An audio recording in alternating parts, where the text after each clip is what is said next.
দ্বিতীয় টেস্টে মাঠে নামার আগে অস্ট্রেলিয়ার কপালে চিন্তার ভাঁজ, কারণ এবার অজিদের সামনে বাংলাদেশ নয়, প্রতিপক্ষ হতে যাচ্ছে ম্যাকের রহস্যময় উইকেট।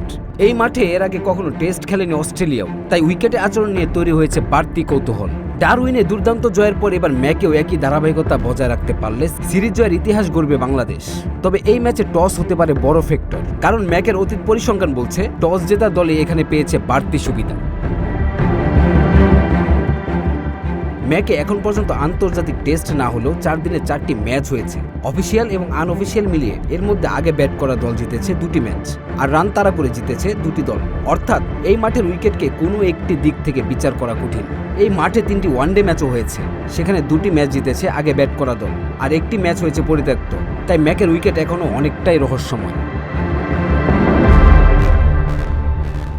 তবে অস্ট্রেলিয়ার বর্তমান আবহাওয়া ও কন্ডিশন বিবেচনায় শুরুতে বোলিং করাই হতে পারে সঠিক সিদ্ধান্ত। ঠান্ডা আবহাওয়ার কারণে উইকেট দীর্ঘ সময় ঢাকা থাকলে সেখানে ময়েশ্চার জমতে পারে, আর সে আর্দ্রতা কাজে লাগিয়ে শুরুতে পেসাররা সুইং ও গতিতে ব্যাটারদের বিপদে ফেলতে পারে। প্রথম টেস্টে হেরে অস্ট্রেলিয়া চাপে থাকায় নিজেদের ঘরের মাঠে সুবিধা নিতে তারা পেস সহায়ক উইকেট তৈরি করতে পারে। সেক্ষেত্রে ম্যাচের শুরুতেই দু দলের পেসাররা হয়ে উঠতে পারেন সবচেয়ে বড় অস্ত্র। তবে সময় যত গড়াবে তত ব্যাটিংয়ের জন্য ভালো হয়ে উঠতে পারে ম্যাকের উইকেট।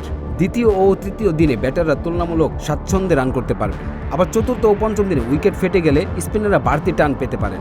অস্ট্রেলিয়ার নাথান লায়নের বিপরীতে বাংলাদেশের তাইজুল ইসলাম ও মেহেদী হাসান মিরাজও তখন বড় ভূমিকা রাখতে পারে। সব মিলিয়ে অস্ট্রেলিয়ার চেয়ে বড় চ্যালেঞ্জ হয়ে দাঁড়িয়েছে ম্যাকের রহস্যময় উইকেট। এই উইকেটের রহস্য ভেদ করে বাংলাদেশ কি সিরিজ জয়ের ইতিহাস গড়বে, নাকি ঘুরে দাঁড়াবে অস্ট্রেলিয়া? এখন সেটার অপেক্ষায় পুরো ক্রিকেট বিশ্ব।